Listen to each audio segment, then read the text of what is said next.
Devil's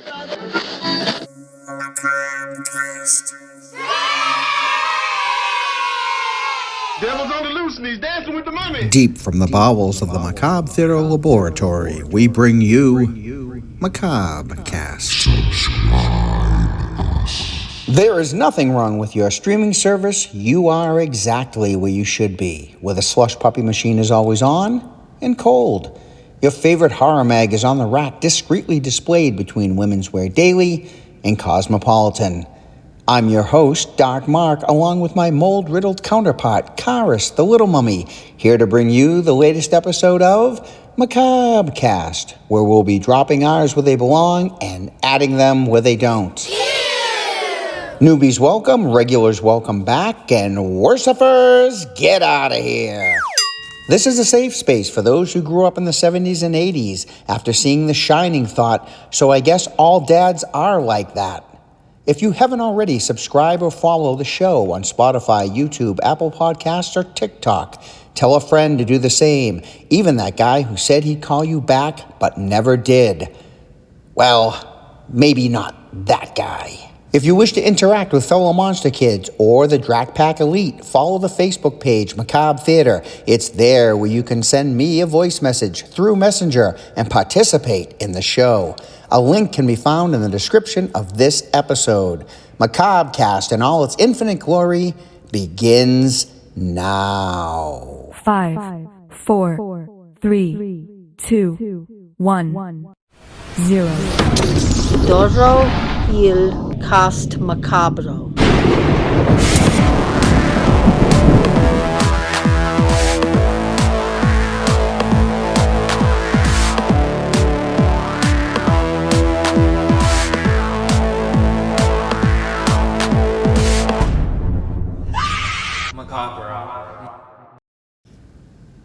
So, in preparation for episode 150, which will be all things Shining, on today's episode, I will be asking 10 trivia questions about the 1980 Stanley Kubrick film, The Shining. You, the Monster Kids, without cheating, will try to answer them on episode 150, All Things Shining. I also have finally seen The Strangers, Chapter 3, and will be reviewing it later in this episode. And the topic we'll be talking about? Horror mags and comics, eerie, weird, vampire tales, Werewolf by Night, Tomb of Dracula. Weren't there any mummy comics? Of course, Karis, Marvel had one called The Living Mummy. Yeah, because who'd want to read about a dead one? Exactly. I have a joke. You have a joke? Well, that's something different. A friend of mine got lost in a minefield. Take a guess where he ended up. Your friend got lost on a minefield? Oh my. Where did he end up? Because I have no idea. Well, he ended up everywhere.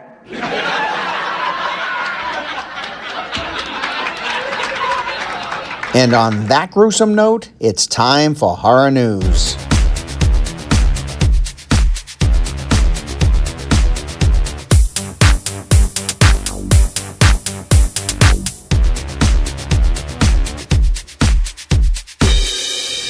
Another remake is on the horizon, Single White Female, starring Jenna Ortega. This is a very clear sign that they're running out of films to remake.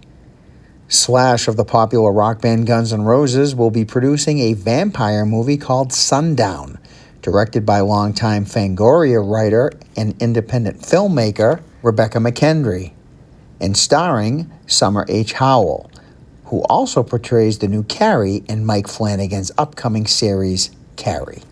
Jamie Lee Curtis stars in a new psychological horror thriller called Sender, about a woman who experiences a package delivery scam that becomes very personal and disturbing as she becomes hell-bent on identifying the anonymous sender. This film will be making its debut at the South by Southwest Film Festival this March in Austin, Texas. Kevin Williamson says he has no intention of directing Scream 8. And that's it for horror news.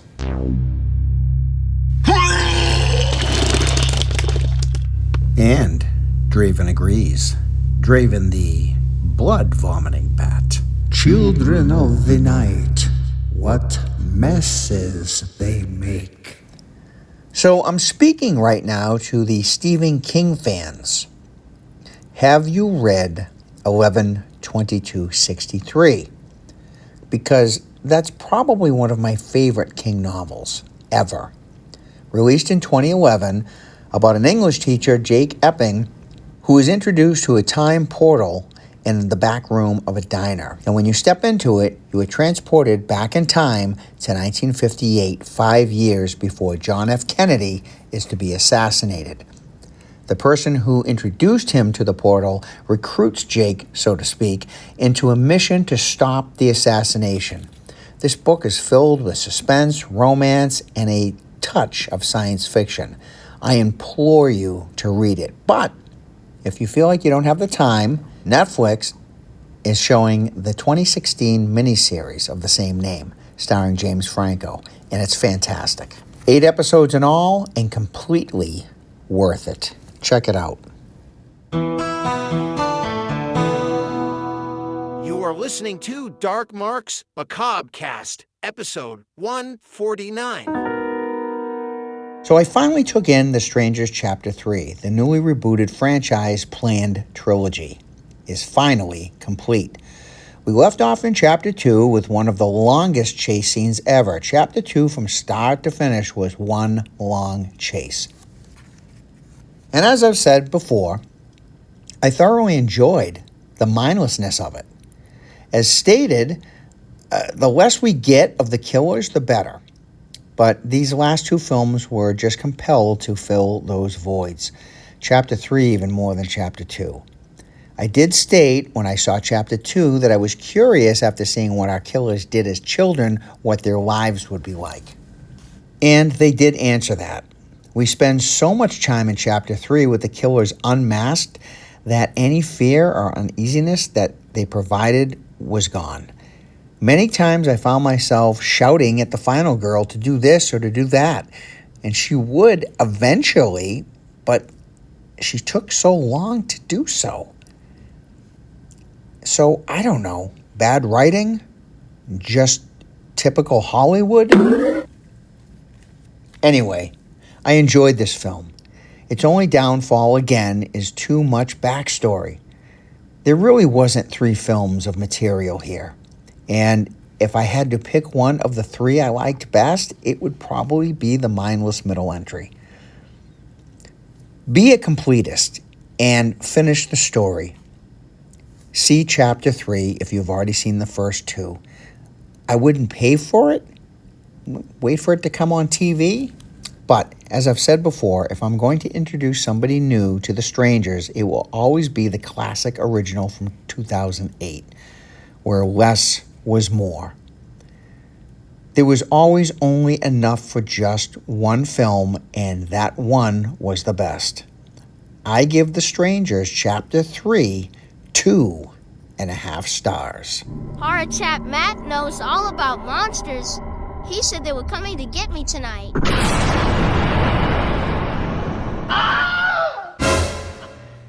Hey, Dark Mark, Little Cars, and all the Monster Kids hang out at the theater this week. It's your friendly neighborhood horror chat Matt checking in. So, Dark, your topic this week.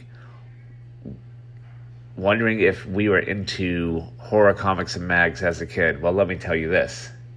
The only thing I was into before horror movies were comic books. I am an original Marvel zombie, and this topic is right in my wheelhouse. So I'm just going to give a lot of recommendations right off the bat, and then I'll go into some other comics to discuss. But these are definitely comics that you should check out if you can. And right off the top, we have Lock and Key by Joe Hill, Stephen King's son.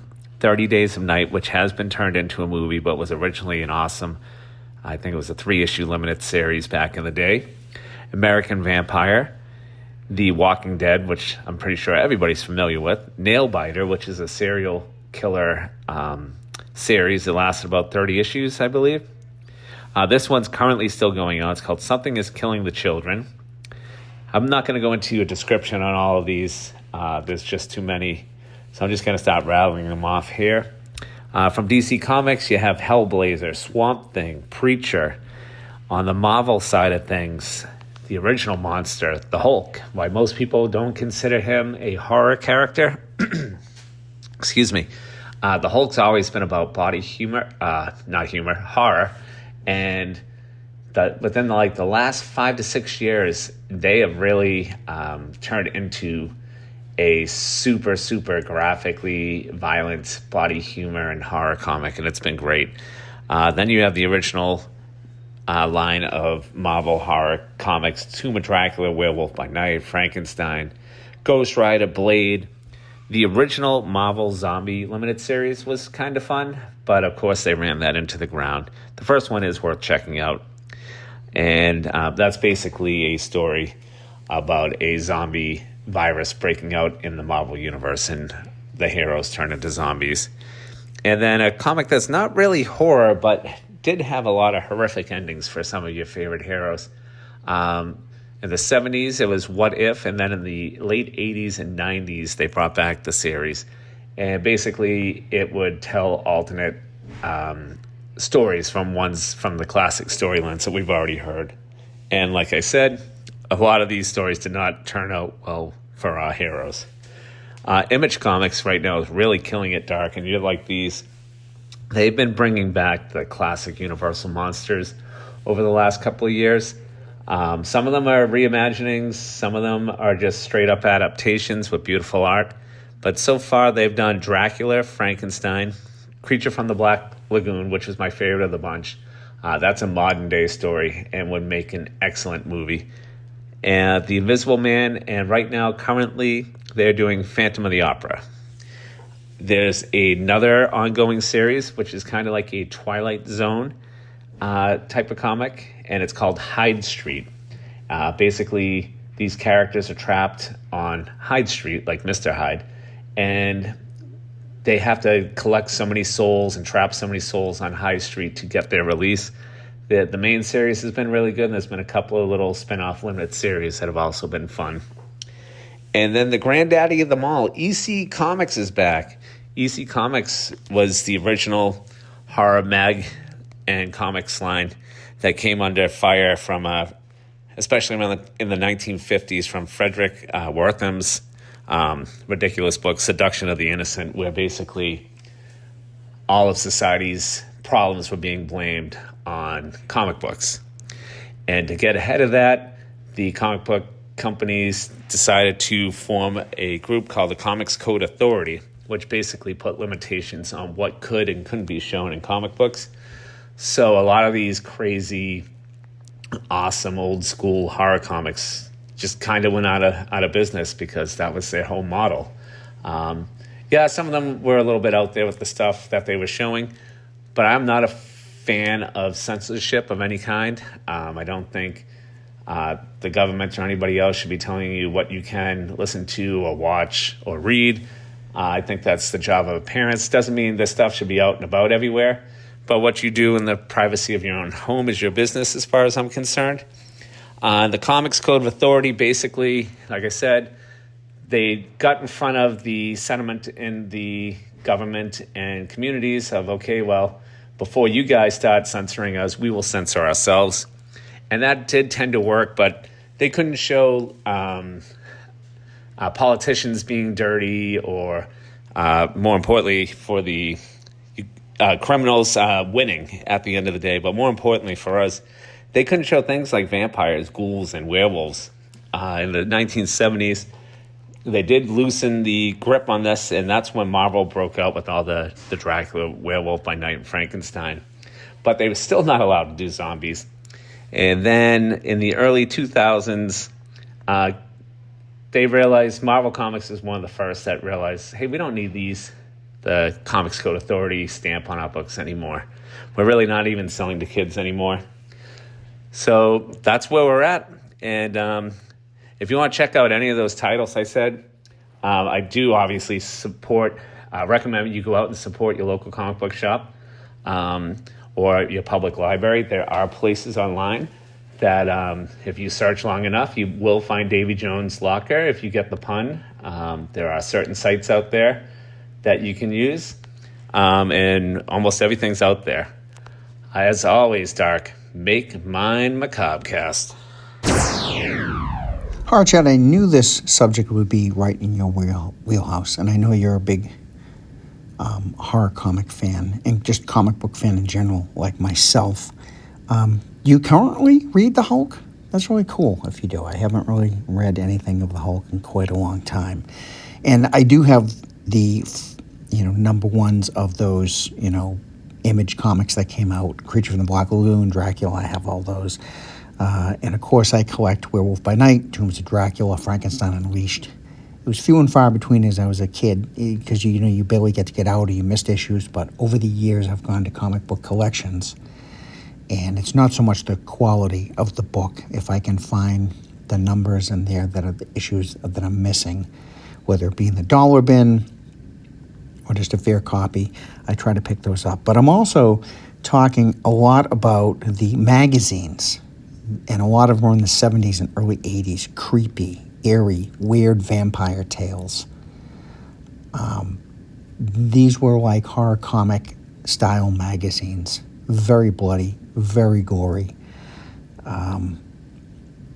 And it takes me back to when I first discovered these books.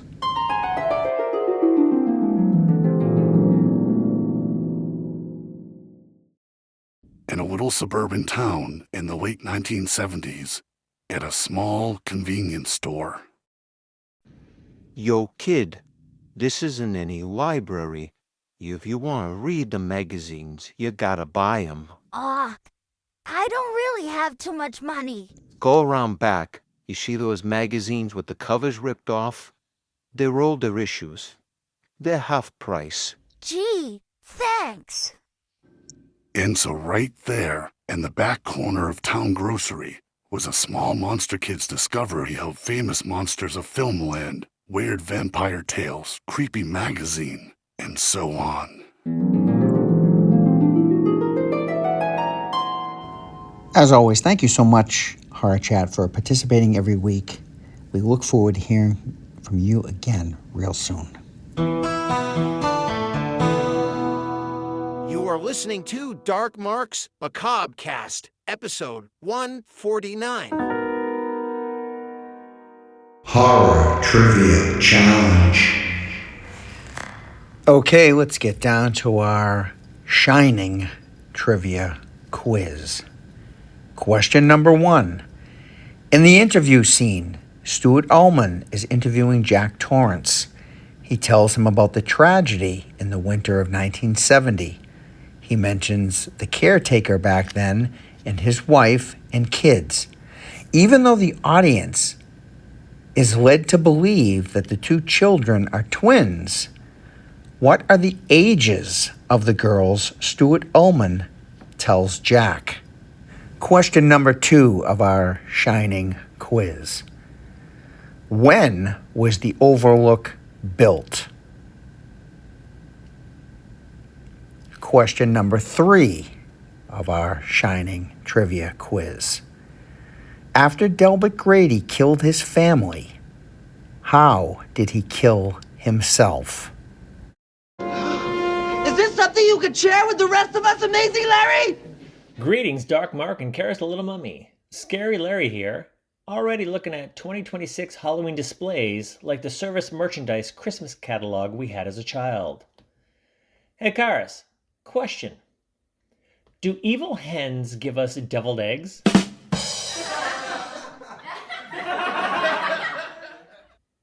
Anywho, another week, another no going to see Scream 7. I may end up rivaling Dark Mark on seeing the Joker. So, another thumbnail caught my eye, and available on Prime is a fun documentary called The Frankenstein Complex from 2025. This explores the behind-the-scenes creature effects, the history behind some of our favorite movie monsters, and the evolution of how they're made. Great interviews with Joe Dante, John Landis, Guillermo del Toro, as well as Rick Baker and other masters of the movie creature. It's an interesting look at how these masters of their craft had to come up with new ways to make creatures, how to handle the rapid onset of computer technology. The good, the bad, and the ugly are explored in this documentary. We love our horror and guessing how they pulled off certain things. But every so often, it's fun to take a peek behind the curtain. 4 out of 5 stars for a fun trip down memory lane. I'm sure you know, Larry, movies just don't stay around in theaters very long, so I'm hoping that you are able to get out and catch Scream 7 before it leaves, because I think it's quite a thrill to see those movies in the theater, and would be great to hear your review of it. These behind-the-scenes films, like the Frankenstein Complex, that sounds awesome. It's always great to take a look behind the scenes to see how these movies get made. Always great hearing from you, Scary Larry. Thank you for seeing it sometimes so we don't have to. And now it's time for real world horror.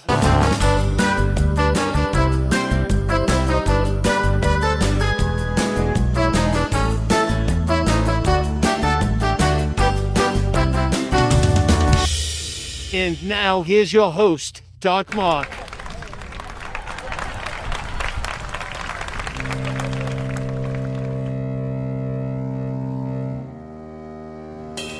Robertson County in Tennessee during the years 1817 to 1821. Farmer John Bell and his family came under attack by an invisible entity. The entity was able to speak and interact physically with the environment and shapeshift. The entity became known as the Bell Witch. Knocking could be heard along doors and walls, the sound of teeth gnawing on their beds. Dogs no one could see fighting, chains being dragged along the floor. John began experiencing paralysis in his mouth. Sheets were pulled off the children's beds. Betsy, John's daughter, said she had been slapped and pinched by unseen hands and struck with pins. Word of the family's haunting spread quickly. John cried out at one point, "Who are you, and what do you want?" The entity replied, "I am a spirit. I was once happy, but I have become disturbed." It repeated word for word a sermon given 13 miles away at the same time. They sought help from a family friend, James Johnson, who witnessed some of the hauntings. His son decided to test the witch and asked it something no one outside their family would know. He asked, "What would my Dutch grandmother say to the slaves if she thought they did something wrong?" The witch replied, "Hut tut, what has happened now?" The witch was correct. The witch stated its intention was to kill John the farmer. On December 19th, 1820, John Bell died of poisoning. The Bell Witch left the mysterious liquid in a vial next to his body. It has always been believed that the poison that killed John Bell was arsenic. It was readily available during this time period, and more than likely wasn't a witch that poisoned John, but possibly a family member or even a slave on the property, because cases of slaves poisoning their masters was at that time prevalent. Tune in next time to Real World Horror with Dark Mark.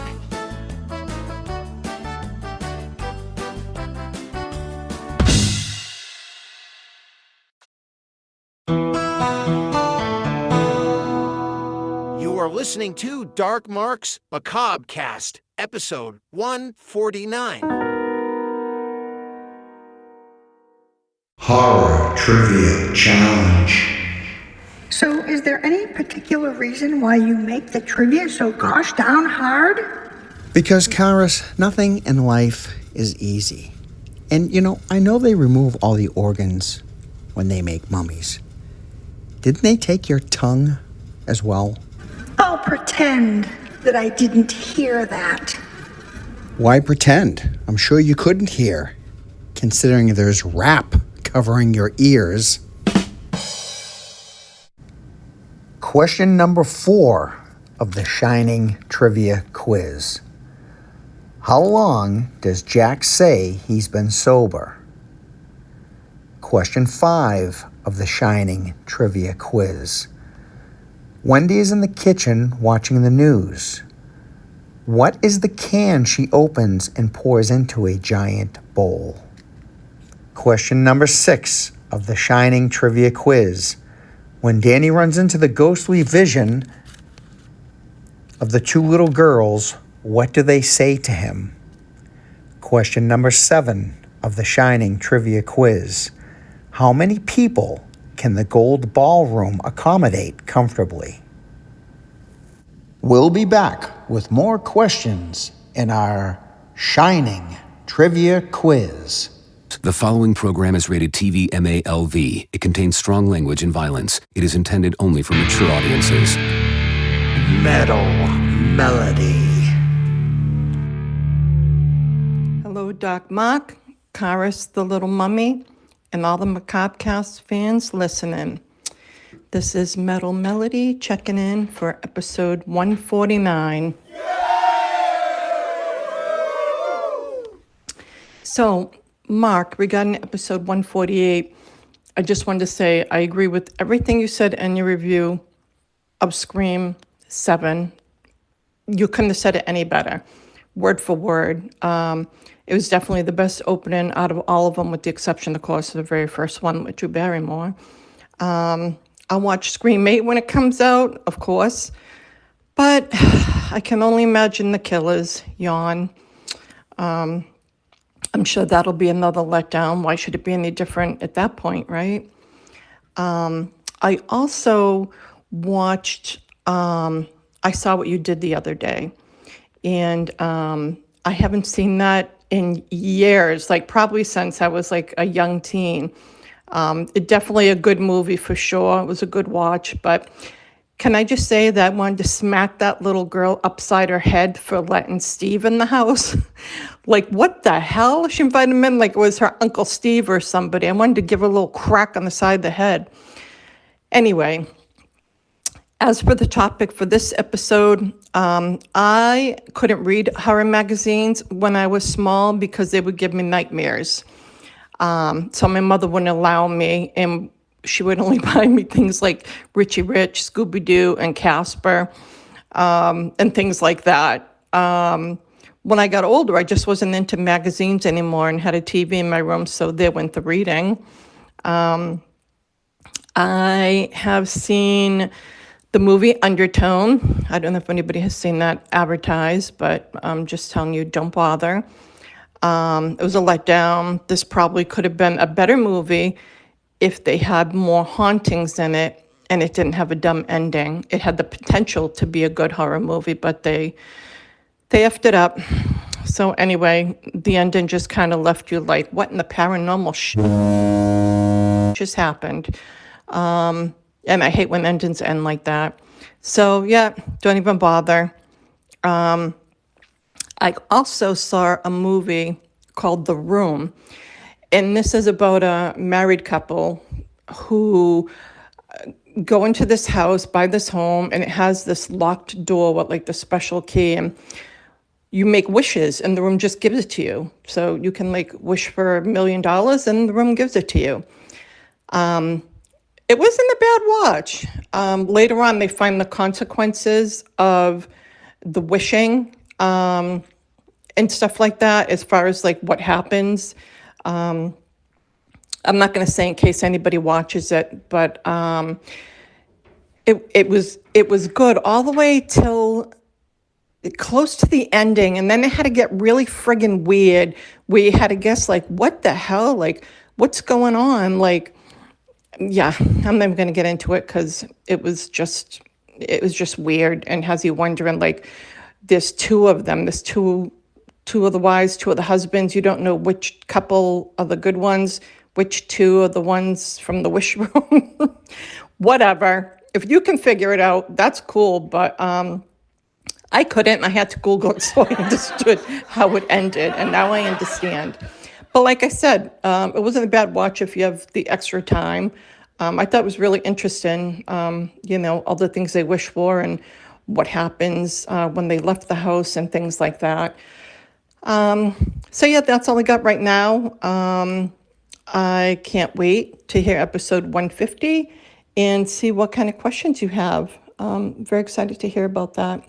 So I just want to tell everybody to have a fantastic week and to take care. And until episode 151. Yeah, 151. Bye. The praise I heard for Undertone was what they were able to do for such little money. I believe it was independently made. So they had very little money. They didn't have Hollywood money. So most of the praise I hear comes from that. And The Room, I believe, is from 2006. And it sounds like The Monkey's Paw, only with a house. So instead of the monkey's paw, it would be the house's door or the house's room. I don't know. And yes, getting very excited, as you've been hearing throughout this episode, are the 10 questions on Stanley Kubrick's The Shining. Hoping the Monster Kids can answer these on episode 150, which will be all things Shining. But always great to hear from you, Metal Melody. We hope to hear from you again soon, and good luck with the trivia quiz. Cobwebbed Classics. Welcome to Cobwebbed Classics, where I dust off a lost, forgotten, or just plain unappreciated film and introduce it to, or maybe just remind you about it, so your spooky Saturday night might run a little creepier. This week's Cobwebbed Classic is 1967's Spider Baby, directed by Jack Hill, starring Lon Chaney Jr., Carol Omart, Beverly Washburn, Jill Banner, and Sid Haig.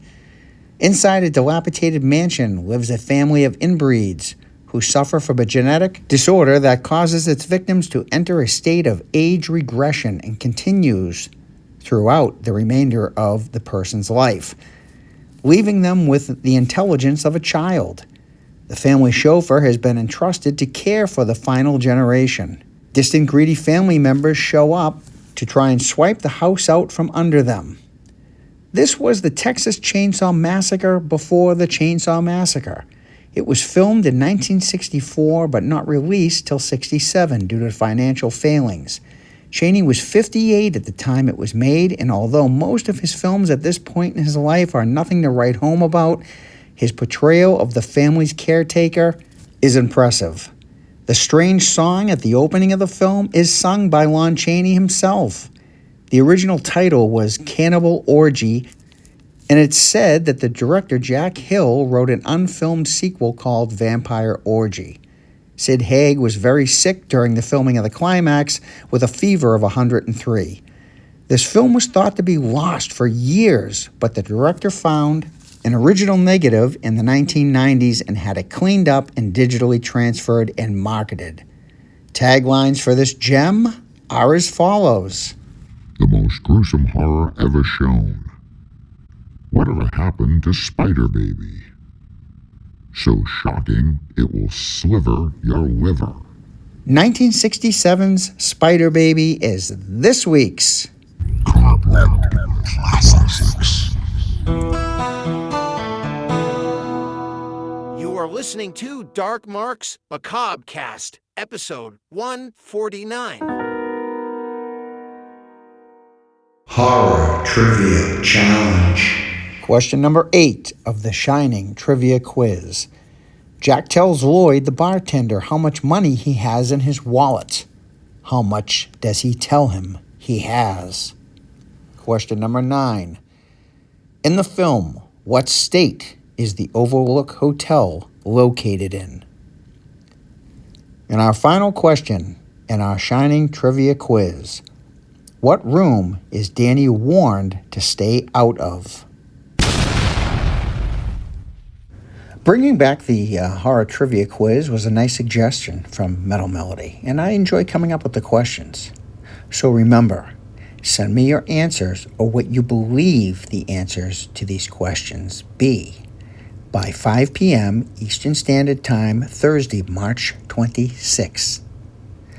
If you fail, and by fail I mean get 5 or more wrong, You must step into the elevator to the pit of hell and pay for your lack of horror knowledge, where you'll be laughed at and poked fun at by actual demons. Good luck, and may the best man or woman win. Goditi questo episodio de Cast Macabro.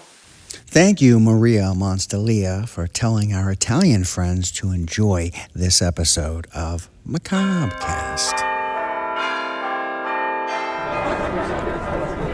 Shh, come on now, everybody pipe down.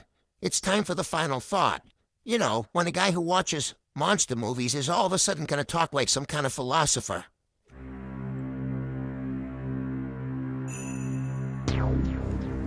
Back on episode 146, I asked the Monster Kids to tell me what was their favorite depiction of hell in a film.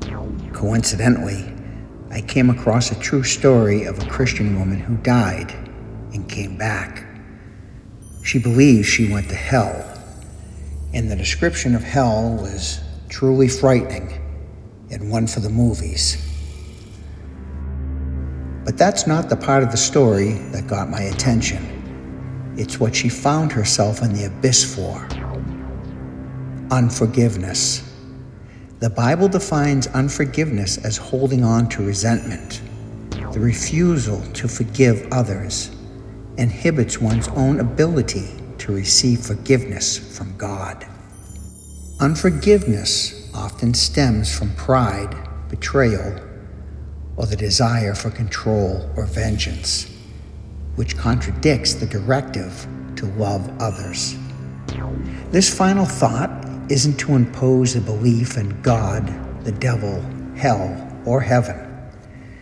Just the impact of a Christian woman's journey that took her somewhere and back with a newfound understanding and transition to replace bitterness, wrath, and anger with kindness, tenderheartedness, and most of all, forgiveness. Beware the moon. Keep clear of the moors. But most of all, remember, be good to yourself. This is Dark Mark, signing off.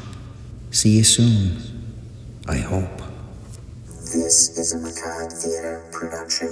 Subscribe us.